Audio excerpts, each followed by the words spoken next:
to meet me halfway. I'm Jordan Griffith. He is Austin McNorton, fresh off his 22nd birthday. Let's wish Austin a happy birthday. It's late happy birthday now. He's officially old. I know. He's on the tail end of his career. Not that he really had one to begin with, but we're gonna have to let him go here in a little. It's true. You fans, you can't really tell, but I'm sitting in a wheelchair right now. That's right. Can't walk anymore. My back's shot. Both my knees just might as well be gone. How many replacements I've had. And apparently we texted each other to wear just the brightest clothes in our wardrobe today, which is absolutely crazy. We wear the most contrasting colors possible on the color wheel. It's true. All right, we have a very packed show for you guys today. We're going to start off with the NBA. We're going to dive right in. So, the Warriors is now a 3-2 series. The Raptors still with the lead going into Golden State. The Raptors need to win tonight in order to win the finals. But with that 1 point lead, 1 point win that they had, I think it was 106-105. To beat the Raptors. Kevin Durant in the first quarter scores 11 points and then tears his Achilles. The same problem that he had coming into the game with that calf strain. Tears his Achilles. He is now out for, it's supposed he might be coming back. It says next March is his timetable. So, Warriors are still in it. We'll get to talking about the series, but Austin, let's talk about Kevin Durant for right now. I want to know, is there anyone to blame for this injury? I mean, I think the Warriors have to, just as a team, have to look themselves in the mirror as the ones to blame for this injury. I feel like they rushed him back. I feel like they said, all right, we have to win it. I mean, there is a must-win game. Yeah. And they had to have their best player to try and win that game. And clearly, in that first quarter, he was the difference maker already. He was a monster in those. Points. Yeah, 11 points in just that very short amount of time that he played. But clearly, they rushed him back before he was 100%. So I don't know if you look at team doctors. I don't know if you look at front office, maybe coaching, maybe even other players saying, oh, well, we want him back. Or I don't know.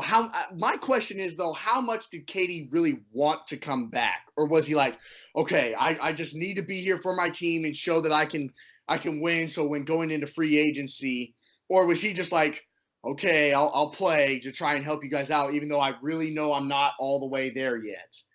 That's where it gets interesting to me, but I think you have to blame the Warriors for this injury.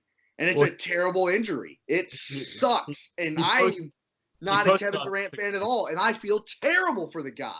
It's terrible. To answer your question, he posted on Instagram, said, quote, I wanted to be out there. So I don't know if that really answers your question, but yeah, you're absolutely right. I feel awful for the guy. Yeah. So I would have to blame the Warriors in this situation for the Kevin Durant injury. He clearly wasn't ready. He clearly wasn't 100%. And now he's going to be paying for it for a while. And that's really too bad for one of the second best player in the entire league, maybe the best player in the entire league. And I understand there are freak injuries that happen, and there's not really anyone to blame. This isn't one of those cases. Mm-hmm.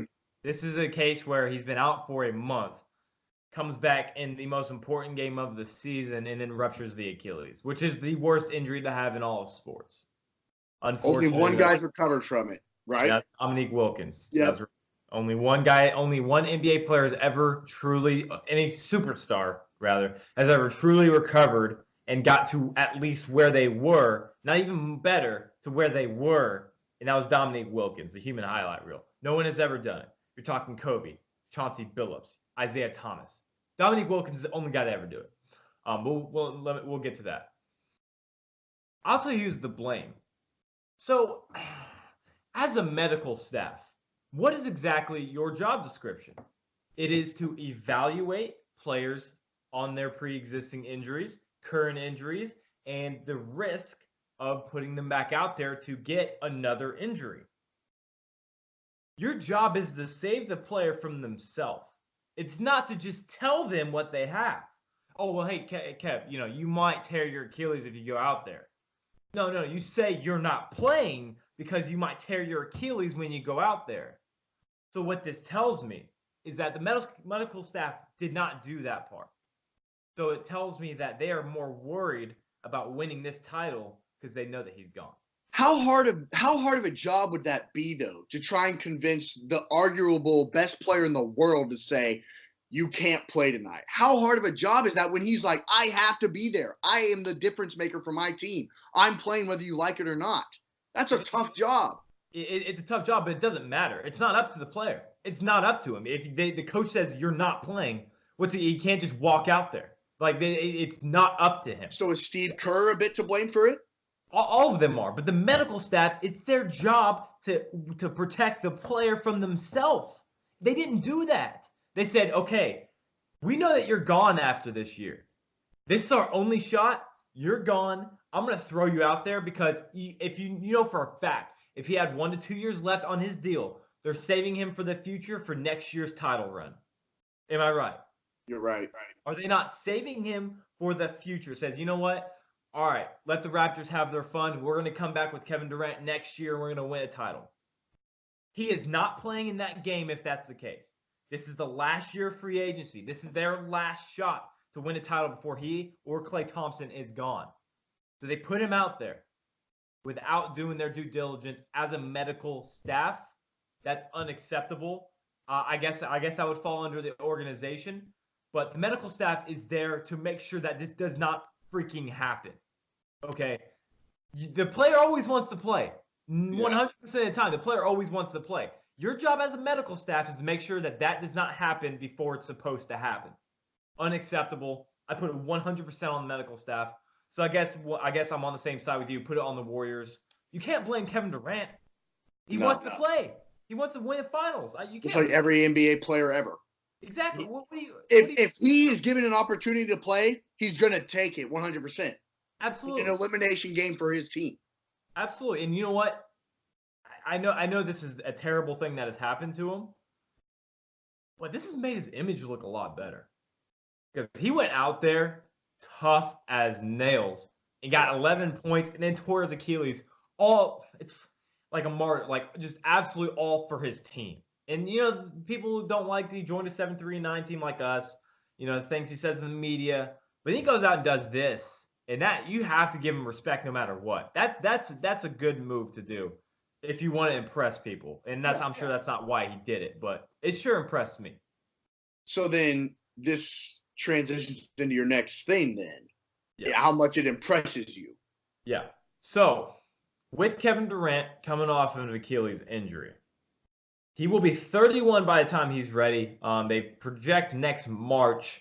Obviously, maybe sooner or later. You never know with these Achilles injuries. He'll be 31 years old. So in free agency this year, Austin, would you give Kevin Durant a max deal still?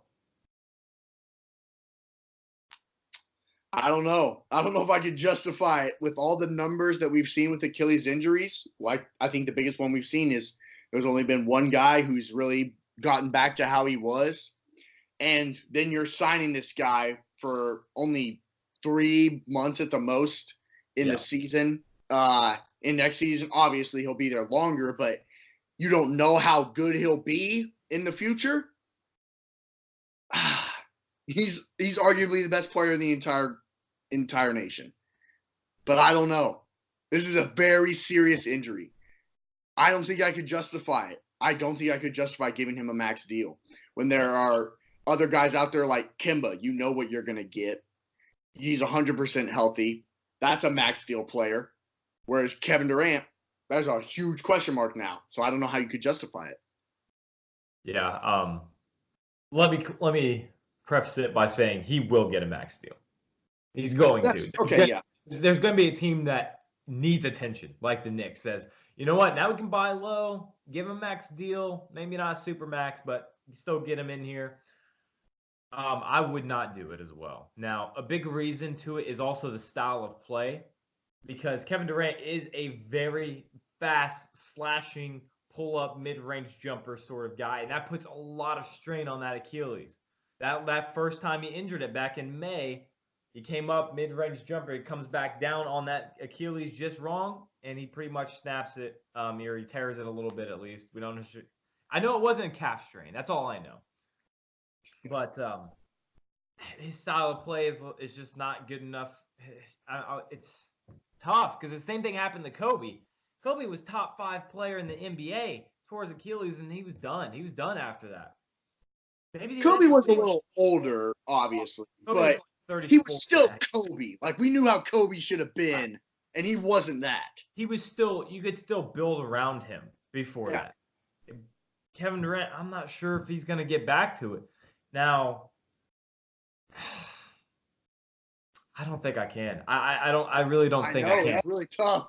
He's one of the best. Okay, so also factor in the fact, so he gets the Achilles injury. He's back by next March, but then he's still not really back. Like, he's not used to playing NBA basketball yet.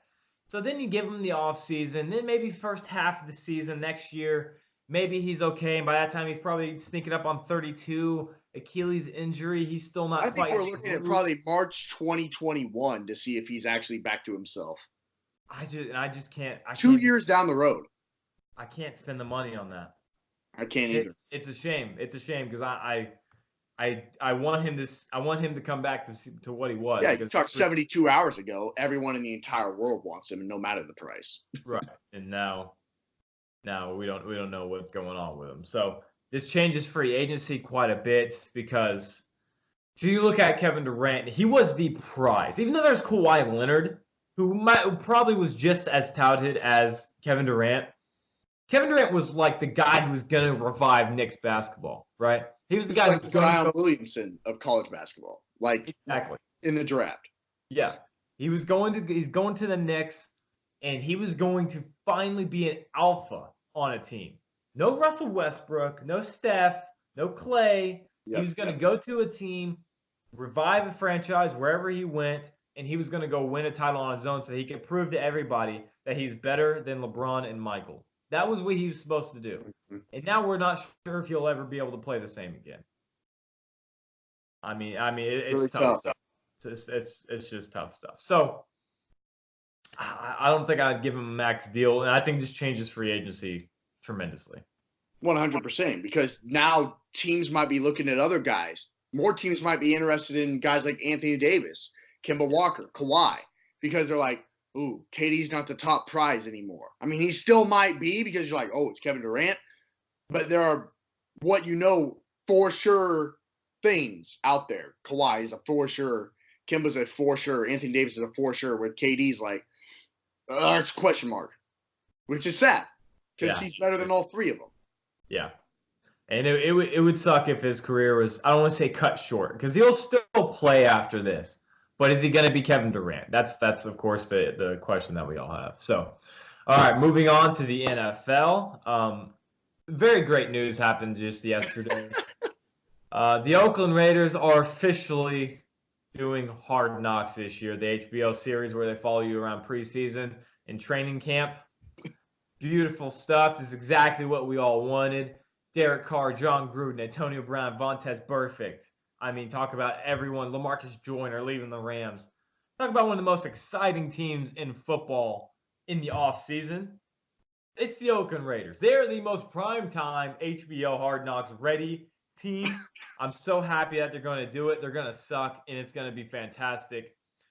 This is the team that has struggled the past few years, and John Gruden's caught a lot of heat.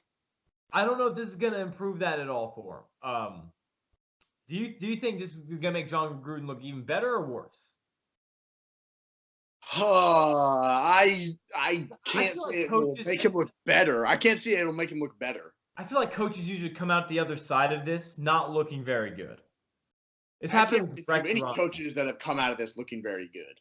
Yeah, there's Rex Ryan, Jeff Fisher.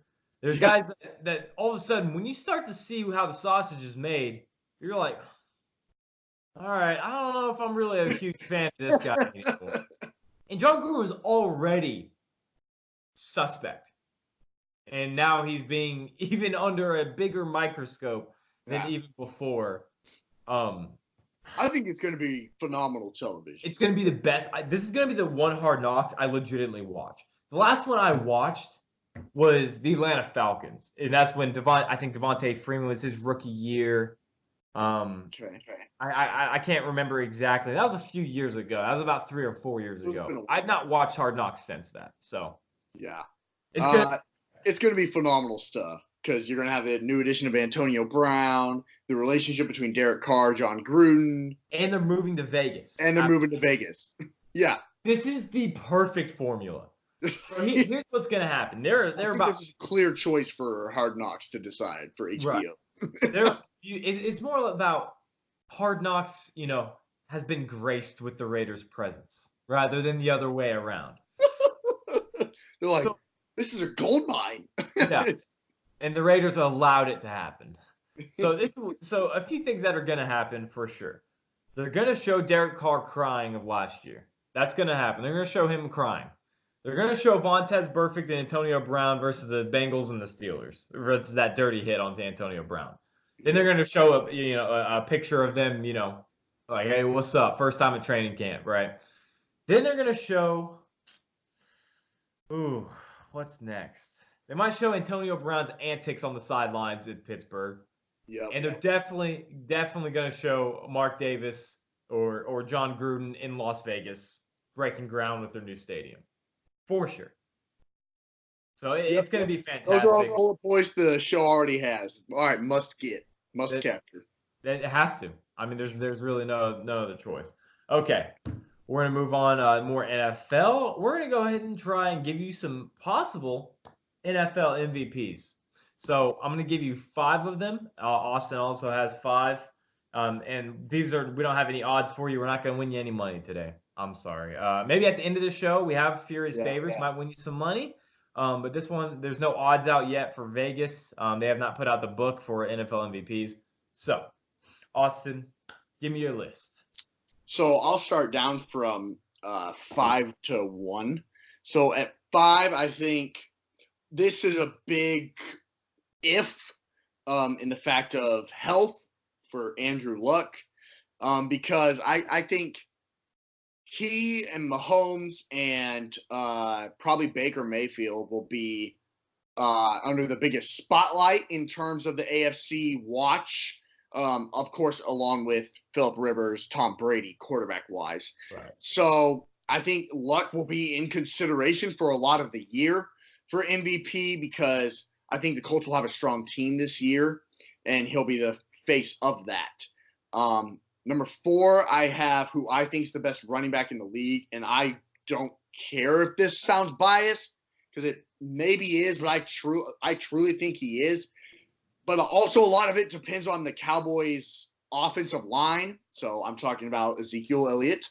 At number 4, I just think that's the biggest part of the Cowboys' offense, no doubt. So now it's the Cowboys' defense has been under the spotlight recently. But the Cowboys' offense is Zeke and the Cowboys' offensive line. Maybe Amari Cooper. What's that? He is truly the most valuable player on the Cowboys. Oh, no doubt. Yep, no doubt. So with him being probably 65% of the entire Cowboys' offense, I think he could be an MVP contention. Number 3, best defensive player in the league, maybe the best player in the league all around. Aaron Donald. We talked about him last show. We're talking about him again. In terms of defensive player, there's no one better. He's so fast. He's so quick. He's so just gifted. I mean, there's really no other way to say it. He's just good at football. He's just number 2, probably the 1A, 1B best quarterback in the league, Aaron Rodgers. I think he could have a really good year. He's on with a new head coach, new philosophy, new kind of scheme. I think that division is going to be really crazy, and we talked about that already on this show. So I think he could have a really strong year. I mean, he's one of the best of all time. And then one who probably could be a Hall of Famer, no doubt. MVP last year, so I think he's got to be the favorite again this year. Patrick Mahomes. I have no reason to believe that he's just – their sophomore slumps are real, yes. But I think a sophomore slump for Patrick Mahomes would still be a really good season because he did so well last season. So if he's worse than last season, he's still going to be quite a bit above average. Right. So he's got to be the MVP favorite again, I think. So I have so many reasons why Patrick Mahomes won't win MVP, and he's still number 5 on my list, which says a lot about him. So here's one reason. Sophomore slumps are absolutely real. I believe in them 100%. People officially have the book on you. And I understand it's hard to get the book on a playmaker like Patrick Mahomes. So that I'm not putting a whole lot of bet into. We haven't figured out. Well, I mean, there's some plays that you can't figure out. I mean, come on. And it's also Andy Reid. He's one of the most unpredictable play callers in the NFL. Another big reason why I don't think he'll win it, but I still have him in the contention. The defense. Now, you might say, okay, well, the defense was awful last year. That actually helped him because it gets him the ball more often because our defense will go out there and they get scored on immediately. And he come right back. He says, all right, well, I'm going to have to throw the ball again 50 yards down the field, and I'm going to be able to get a touchdown. Instead, you're going to have the defense on the field a little longer as opposed to giving up big plays like we used to.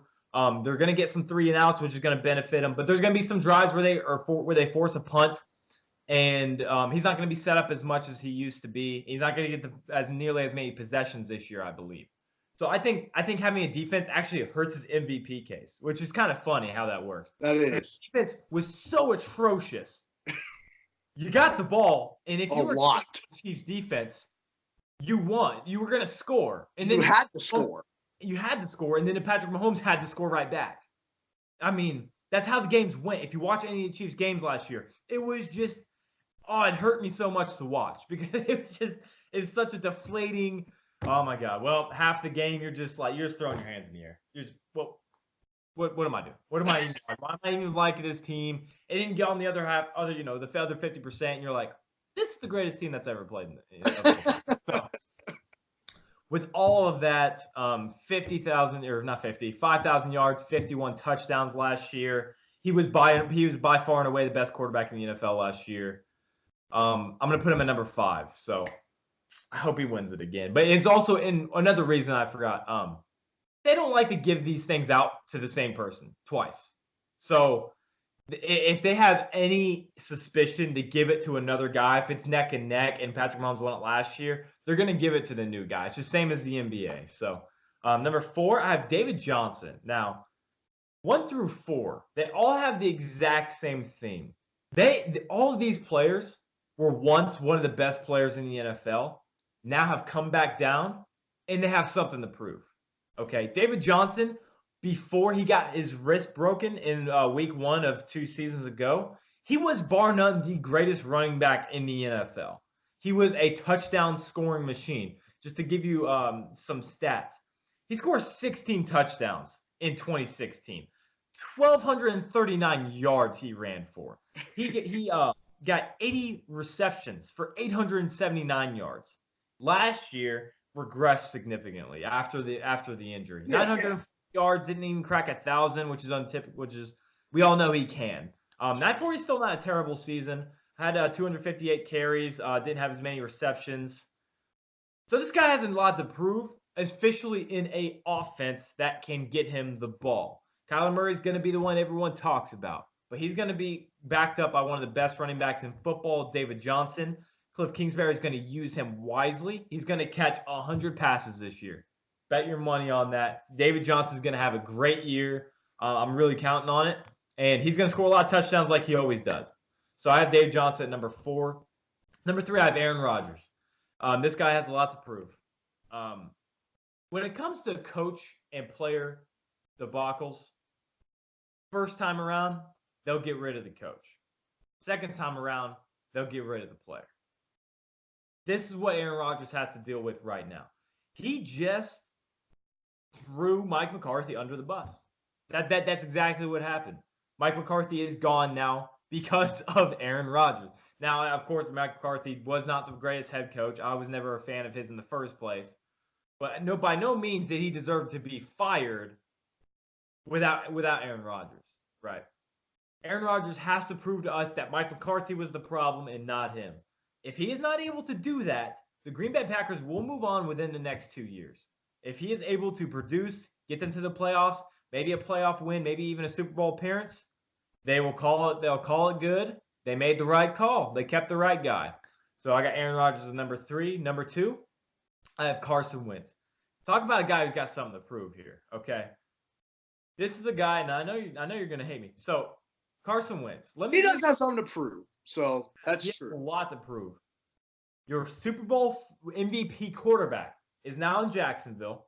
You're now the highest paid quarterback in the NFL. You just beat Russell Wilson's contract, and you've come off 2 major injuries. Okay. His rookie season, 14 interceptions, 16 touchdowns. Okay, rookie season, he was okay, 7-9 record. At the time, that was a successful season for the Eagles because they were not a good team at all by the time he got there. Second season, he plays 13 games, okay? 33 touchdowns, 7 interceptions. A little bit of improvement there. 3,200 yards. He was going to win MVP had he not tore his ACL in Week 12.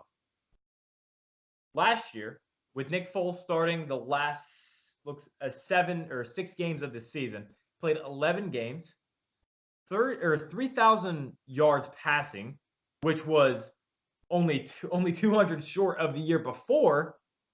He had 21 touchdowns and 7 interceptions, which is still a phenomenal year. Yeah. Coming off of a back fracture, Nick Foles is gone. You're now the highest paid quarterback in the NFL. You have one of the best rosters in the NFL. Go prove it. Go prove to me that I think this is a top 5 quarterback. So does he have the most to prove in your eyes? No. Most to prove is my number 1. Okay. This guy has the second most to prove. That's why he's at number 2. Number 1, perfect lead. Mr. Big Ben Roethlisberger. This is the man who has everything to prove. This is a make or break career for Big Ben. Antonio Brown's gone. Officially. Finally. Hallelujah. He's out of here. We don't have to worry about the drama that he brings. He's gone. Juju Smith-Schuster, a bona fide number 1 wide receiver.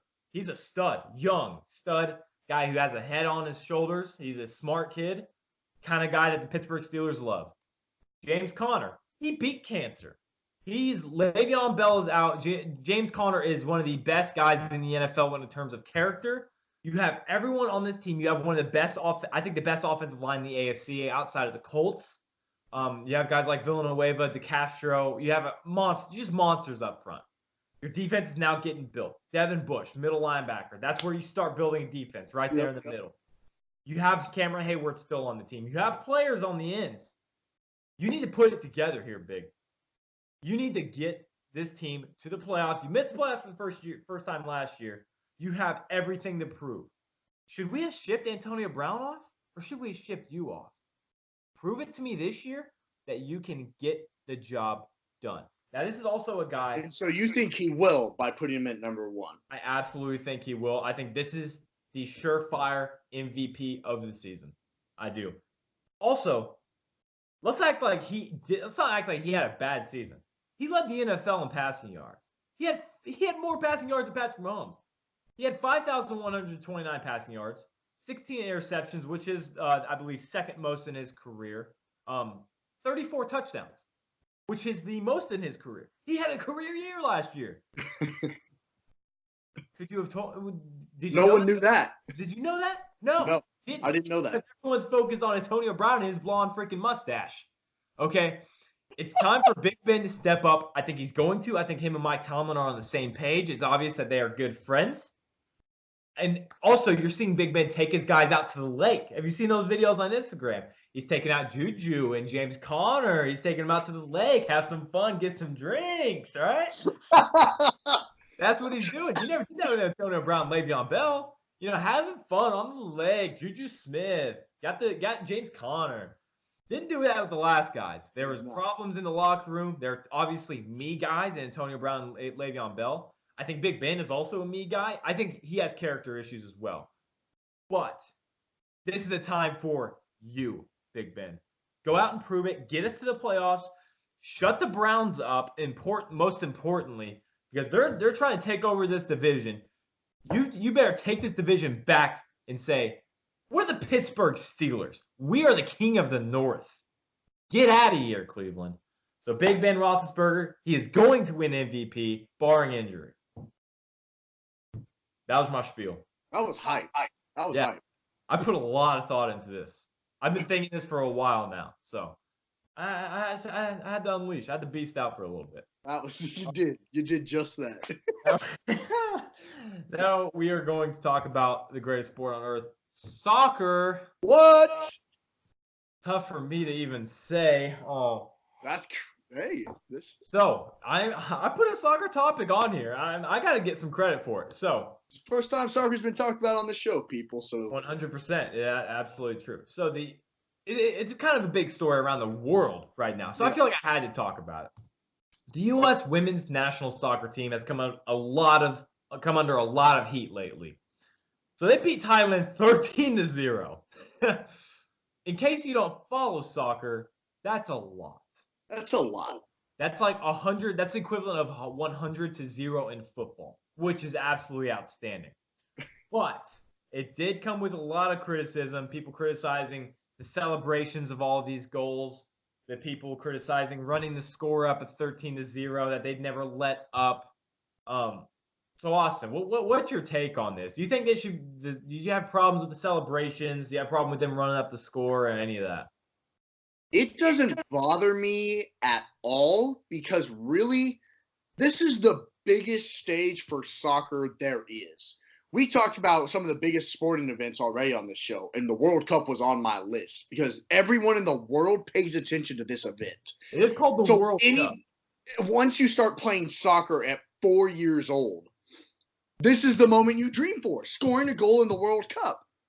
So all these new women on the team, and then the veterans, they're getting hype for every goal because it's the biggest stage in the World Cup.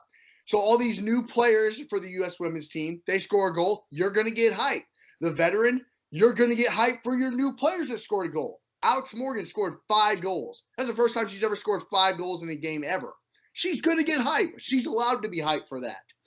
So I don't have a problem with it because this is the biggest stage. This is something you've been dreaming for your entire life. And so to be able to do it, I think you should celebrate it. Goals are not easy to come by in soccer. So when you score 13 of them, and plus, then there's the other side of it. I think it's maybe a little bit disrespectful to the Thailand team to say, oh, well, we're just not going to try anymore. They want you to play as hard as you can against them. That's disrespectful to say, oh, well, they just backed off after they scored 5 and then they just stopped trying. No, they want you to play as hard as they can against them. It's the World Cup. They expect you to play as hard as you can. So, no, I'm not bothered by it at all. I agree with half of that. I am not bothered at all by what you just said. Perfectly. You said it perfectly. I couldn't say it any better. The disrespect part? Yes. Okay, you beat them 13-0. We're not. This isn't Little League anymore. Okay, you need to beat teams, and the team's job is to prevent it from happening. That's why we play sports. I'm always okay with people running up scores because you suck doesn't mean I should feel bad for you. Okay, I don't feel bad for you at all. I really don't. Your job is to make that not happen. You're supposed to score goals back. Okay, so I have no problem with that, and it's 100% disrespectful to just it's back off. It's like, oh well, now we're not just going to try anymore. You're clowning them. I mean, they're like, we're so much better than you are. We're going to score about 5-6. We're going to put in all the people that never touched the field before, and they're going to play the rest of the game. Right? It's like basketball when that happens. You put in the guy who's been waving the towel, the 7-foot guy from Lithuania. He's in the game. You're like, all right. You're like, oh, crap. That's how bad we are. But I do have a problem with celebrating the 13th goal at the same with the first. The only reason I have a problem with this is you are representing our entire country. I need you to act like you've been there before. And I know it's soccer. I know it's not the equivalent of basketball or football to where these things are very hard to come by, and it is the biggest stage. But the fact is, people are going to look at that, and they're not going to be happy. And I'm talking about other countries. This is bigger than just the U.S. This is the world we're talking about. And you're scoring the 13th goal just like you were celebrating the first or the second one. I do have a little bit of a problem with that. I don't want to say maybe not act like you've been there before, but you do have to take that a little easy because you are representing the United States of America. That is the biggest honor that you can have. That is where I do have a little bit of a problem. That's So I don't know. I also don't want them to be emotionless either, celebrating the goals. But But don't be running around, sliding on your knees when you just demolished them 12-0, 13-0, and the entire world's watching. I have a problem with that. I don't. It's tough to find the line at the same time because I'm criticizing myself here too. It's tough to know when do you stop celebrating at the same time, right? So like when is it safe to call it a game? Because if you're just now getting into the game and you're up 10-0, you're the one you've never played for the United States. This is your first ever World Cup, and you score the 11th goal. I'm gonna go freaking crazy. I just scored a goal in the World Cup. I'm gonna go crazy. I'm never gonna play in a game again, maybe. Yeah, I understand that, but also it's this the stage where you need to kind of control yourself because once again, you're representing all of us. Now, if you're doing that in the MLS or you're doing that in another league, I'm okay with that because that's where you can control yourself. You're not showing anybody up around the world. This is bigger than just sports. This is political. We're talking about politics. Yeah, We're talking about social stuff. But you'd also get hyped though if the 7-footer from Lithuania scored. Like you'd go crazy. Right, but not in the Olympics. Okay. I wouldn't in the Olympics. I would if a 7-foot guy, on my high school team got in there and he scored, the transfer student that doesn't speak a lick of English, we'd all get hyped. Yeah. But that's a high school game. That's stuff that doesn't have any scope to it. This is the World Cup. This is something that you need to control yourself a little better. But then again, I'm going to criticize myself again at the same time. When is it safe to call it a game? When is it safe to say, okay, well, this game's over. I called it. So it's a very fine line that I'm even struggling to have right now. So it's tough, but you are representing America. People who are bashing this team, though, just need to find something else wrong. That's too much. I mean, I have some criticisms over it. Yeah. 13-0, Thailand's job is to prevent that from happening. You should be celebrating the first few goals, and then when it gets apparent that the game's over and you're just killing them now, I think you can probably take it a little easier on the celebrations. Don't go emotionless. Don't go baseball on us. Just go little Tiger Woods fist bump, Yeah, just do one of those. That's all we need, I think we're good after that. That's fair. All right, moving on. Top 5. We're doing top 5 actors and top 5 best team names, which you'd be surprised that there are a lot of quality ones out there. This was probably the toughest top 5 we've ever had. We could easily done a top 15. That's how many great team names there are. So first, we'll go with the non-sports one. Top 5 favorite actors. Austin, take us away. I'll go 5-1. Number 5, I'll start with Jason Sudeikis. He's the lead in We Are the Millers. He's also in Horrible Bosses. Did a lot of SNL stuff, which was all great. I believe he's from Oakland Park too. He is. Yep, he is. And every movie I've seen him in, I like his style of just being dumb and like intense at the same time. It's great. A lot of these guys you'll see are comedy guys for me. Yeah. Except for this 4th one, I put Leo on there. I actually think the best role that I've ever seen him in was in one of my top 5 movies that we've already done. In Django Unchained, he plays Calvin Candy, who's like a slave owner, and he's so great. That might be our next Twitter question. I might change ours. What Leo's best character is? I think his best movie is Wolf of Wall Street. I think his best performance was Wolf of Wall Street. That's also a really good one. Ooh, all right, we're doing it. Or you could put Titanic. I mean, that's a staple. We'll have some options. Or The Revenant, the one where he won an Oscar in. The Revenant, yeah. All right, you go ahead. I'll work on this. There's some good. So he's my number 4. Number 3, I have Jim Carrey. Just absolutely insane. I feel like every movie he's in, he just kind of goes. They're just like, okay, go do something. Yeah. And it turns amazing. I don't think there's a script for this guy. He just does whatever he wants, and it turns incredible. Yeah. It's so funny, so funny. My favorite Jim Carrey movie is actually Liar Liar. It's just phenomenal stuff. I think that movie is to a T what I just said. Just go, Jim, and do whatever. And it's amazing. Number 2, I have Vince Vaughn. I really like every movie I've seen him in, he's really like a fast talker. And if you listen to what he says, his delivery of what he says is so great. He talks really fast and says a lot of really funny things. Yeah. And I like that style a lot. And then I put this at number 1 because it's my favorite movie. And so I had to put the lead character of my favorite movie, Adam Sandler, in Happy Gilmore. He's also done a lot of stuff with SNL too, similar to Jason Sudeikis. That's kind of where he got started. And he's also a really good like director and producer, and he's in a lot of things. He's my number 1. All right, that's quality looks. Vince Vaughn is he's just one of the best. I love Vince Vaughn. Love him. I think a big appeal to Vince Vaughn is he's just like an average person. Like he just looks like an average dude. He's huge. He's a big guy. Joe. Oh, what did you say? What I did there? What? I didn't even hear it. An average Joe. Hey, let's eat. Classic stuff. I love it. Fantastic. Okay, my number 5. I'm starting with Jim Carrey.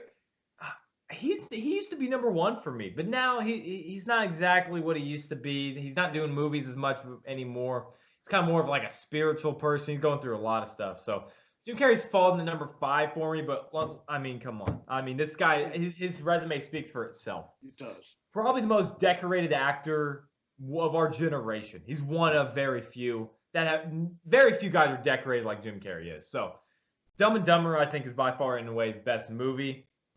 And that and Ace Ventura are just classics. There's stuff that they're also good. Of course, I mean, I'm going to lift off 2 lines. One from Ace Ventura. He says, you know, people in movies are like, if I'm not back by this time, he's like, leave without me. He says, if I'm not back in 10 minutes, just wait longer.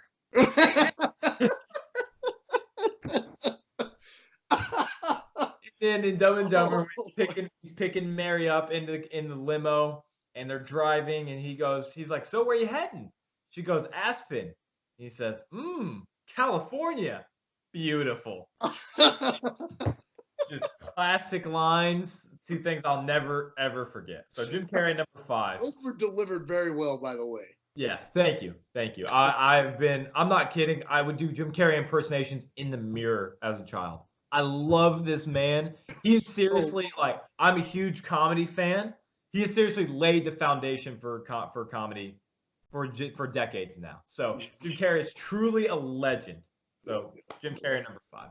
Number 4, a very intense and funny. He can do both roles. Jake Gyllenhaal. This is a guy that has a lot of blockbuster films that people don't really put him in any list. This guy's a phenomenal actor. He was in Southpaw. He was in the boxing movie Southpaw. He was in The Day After Tomorrow. He's been in just blockbuster after blockbuster, and he's not really recognized like I think he should be. So I got Jake Gyllenhaal number 4. He's about to be in the new Spider-Man movie too. He's about to be in the new Spider-Man. He's about to play a weird superhero that no one's ever heard of. I can't even describe what it is. So number 3, another superhero, super villain, I guess. Tom Hardy. This is a guy that also is very funny. He can also play. He's better at intense roles. Intense, yeah. Yeah. Bane. He played Bane. He played in Warrior. If you ever seen that, it's a very good MMA movie. Probably the best one ever made. And he also played in Venom. That was, I think, probably his best performance, even more so than Bane.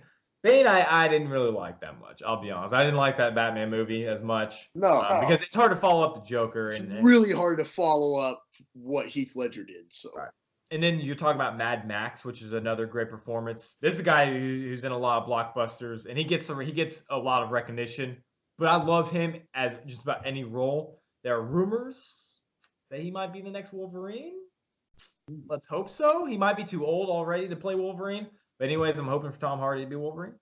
Number 2, Keanu Reeves. Now, you know why? The John Wick movies, I've watched them all 100 times already, even though I'm just a recent fan. This is a guy who is a great human being. You hear stories about this guy all the time, about helping people out, giving strangers rides to places that they need to go, giving out charities. And he's just he's a one-dimensional actor, I will say that. He's a very intense actor, but he's one of the best to ever do it. The Matrix, the day that Earth stood still, all of the John Wick movies. This is a guy, and then Bill and Ted Excellent Adventure, Bogus Adventure, way back when he was just a teenager. He's a comedy guy back then. But this is a guy he's just really good at everything he does. He puts a lot of work into it. If you see the training that he does for the John Wick films, it's truly insane. I mean, he puts in so much work. It's mind-boggling. So, and then number 1, was this any surprise to anyone? No, not at all. Andy Samberg. Hold on. Okay, so Andy Samberg, I'm not kidding, is my freaking hero. I love this man so much. He is the greatest comedian of all time, in my opinion, because I act literally just like this guy. I have been compared to this guy several times in my lifetime because of the way I behave. The jokes that I make are stuff that I see on Brooklyn Nine-Nine, and I see on SNL, and the faces that he's so good at emotional comedy and physical comedy. He is truly one of the best. Brooklyn Nine-Nine is one of the best shows out there. He makes great parodies. Pop Star, Never Stop, Never Stopping, one of the best movies ever, and the best movie ever, Hot Rod.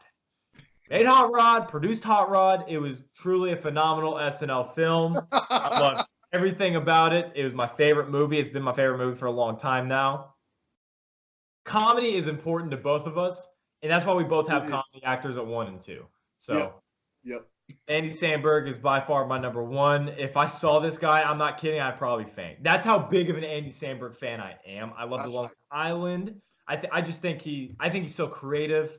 Everything about this guy, I absolutely love Andy Samberg. So, number 1, clear cut. Number 1. Can't really disagree with your list, sir.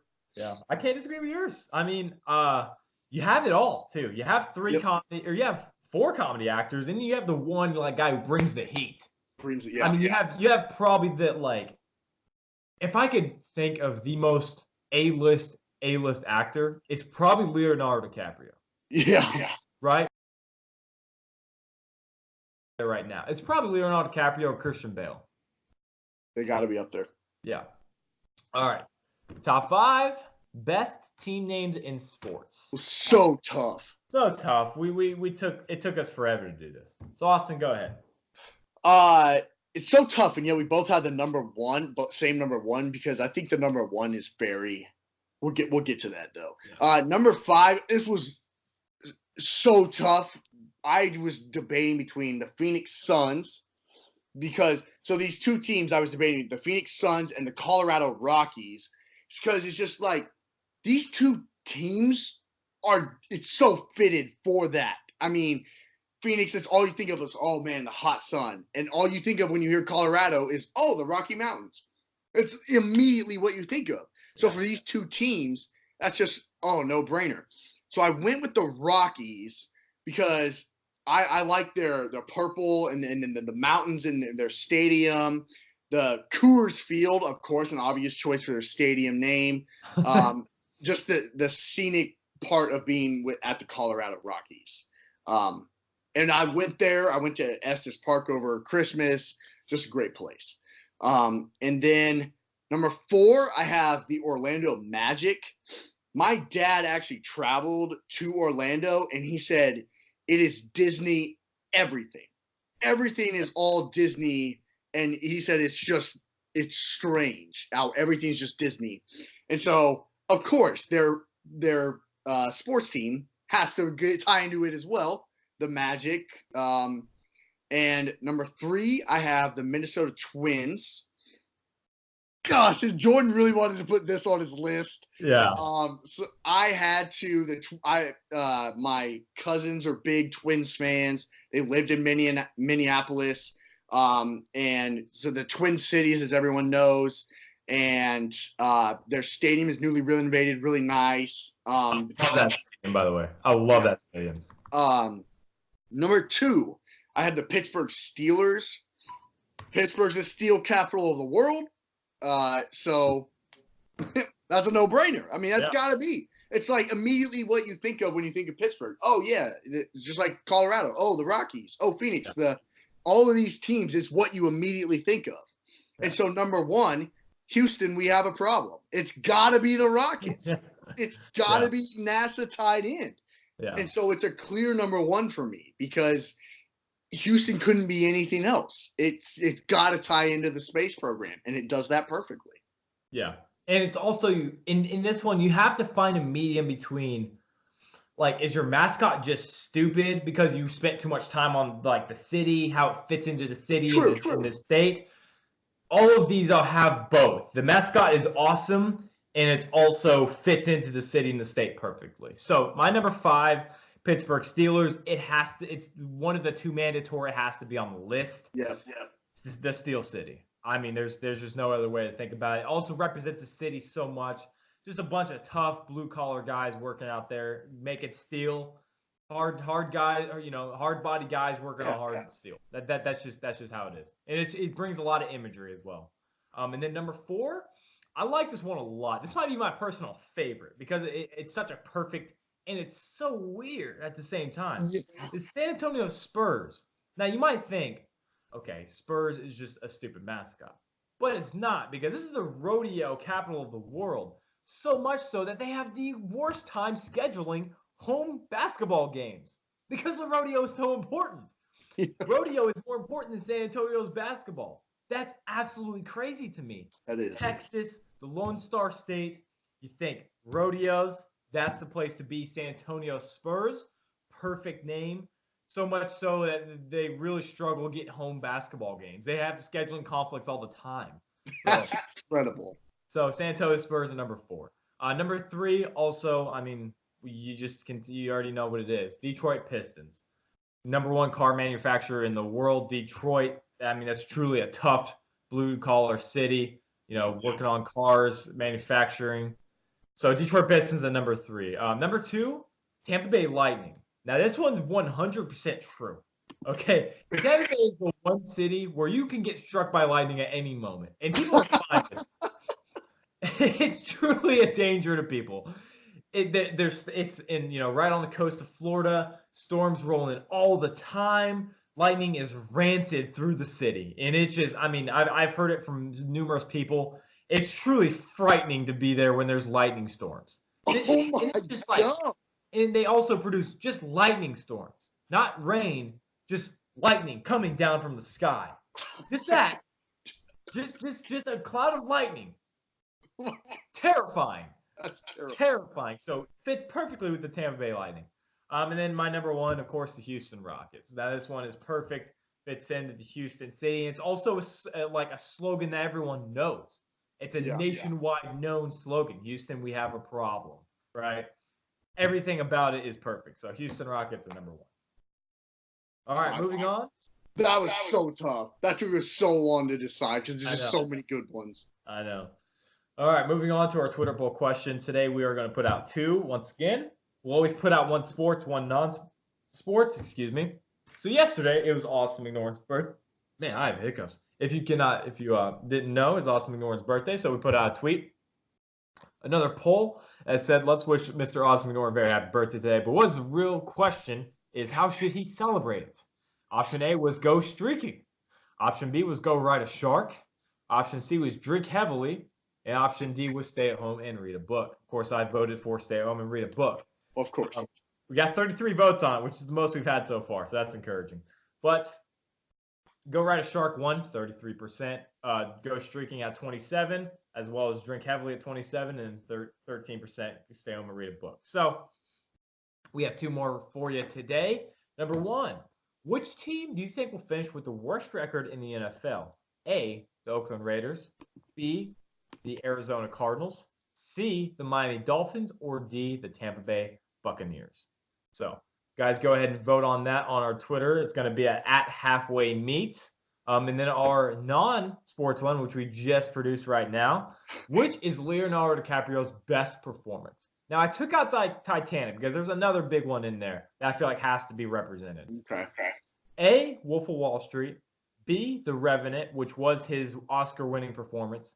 C, Inception, which I feel a lot of people forget about that movie because it's been a while now. And D, Django Unchained. Should we maybe take out Django and put Titanic? Because Django was my personal favorite, but I don't know if everyone's seen that one. Yeah. Whereas everyone has seen the Titanic. But everyone has seen these other three, actually. But there is a lot of people that do not like young Leonardo DiCaprio. He was not a good actor when he was doing the Titanic stuff. A lot of people had problems with him back then. So I don't think we should. I think the list is perfect. I think those are his best. Oh crap! Never mind. I'm looking at another one. The Departed was a really good one too. I like the list you have. Yeah. I didn't know if we should put the Titanic in there because it's so iconic. But I like the list you have. Yeah. Because we can only do 4. Yeah. So I feel that's the one. Because young Leo wasn't nearly the level this guy is now. So I feel like we gotta put him there. We gotta put the Inception in there instead of, and Django Unchained was also a good one. So yeah, I think I'm leaving it. I'm leaving it like that. All right, moving on to the best segment of all time. Oh my God. Fiction. You guys know how this goes. Also, we're 11/21 on the year. So we're gonna give him 3. That's great. Give him, yeah, you're doing great. You're gonna give him 3 questions. One of them is a made-up fact, and the other one is a legitimate fact. The made-up one I produce all by myself. Thank you. Thank you, guys. Well done. All right. Number 1. Are you ready? I forgot to ask you. You gotta be ready. Are you ready? Let's eat. All right. Number 1. A mountain hiker once found a keychain from a skydiver earlier that day, and was able to return it. Sorry, that was the second part of it. Or that strawberry Pop-Tart sales increased 8 times more before a hurricane strikes. See, I feel like that last one is true, but I feel like you altered the number somehow. I feel like it might be like 6 times or like 5 times. So I'm going to say that the skydiver one is real. You know, you messed yourself up because that is incorrect. Gosh. I altered the first one. The first one was a wallet. He dropped a wallet from skydiving, and that day a hiker returned the wallet to him. Oh my gosh. So, yeah. Wow.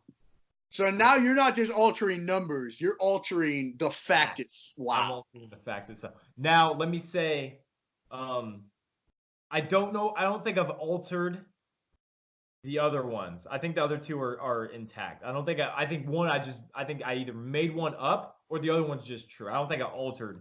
I'm not sure. I don't want to lie to you. So, all right, number 2.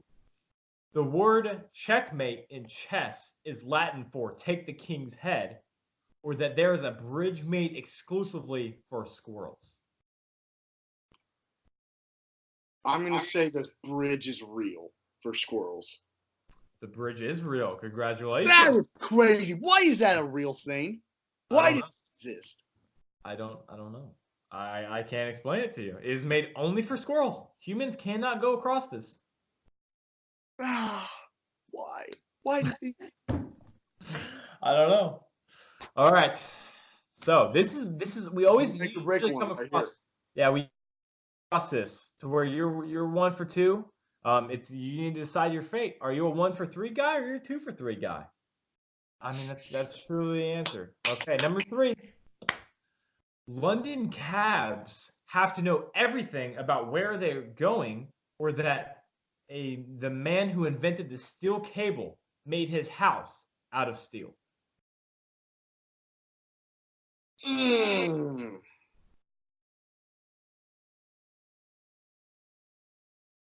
This is a really tough one too. No, there's no numbers in this one. I know. So I know. if I take out the numbers, then you start to have mind battles. I'm gonna say that the Cab one is real. Are you sure? You don't seem very sure. Final answer. Final. All right. Congratulations, 2 of 3. Oh yes. Yeah, there you go. Good job. They have to take a test called the knowledge, and where they have to know up to 25,000 streets. They have to know all sorts of. I don't. Maybe I have it here. I don't think I have it, but it's insane the amount that they have to know. So good day for you. 2 for 3. Great day. Not for you. Not for me, dude. I have not been doing. Apparently, I've not been doing well because you're 13 of 24. That's well above 500 now. Getting rough out here for me. Tough scene for me. I'm gonna have to bowl. I might have to roll some 0 for 3s back to back. I'm gonna have to, after this show's over, I'm gonna start on next week's Fact or Fiction. That's how incredibly detailed it has to be.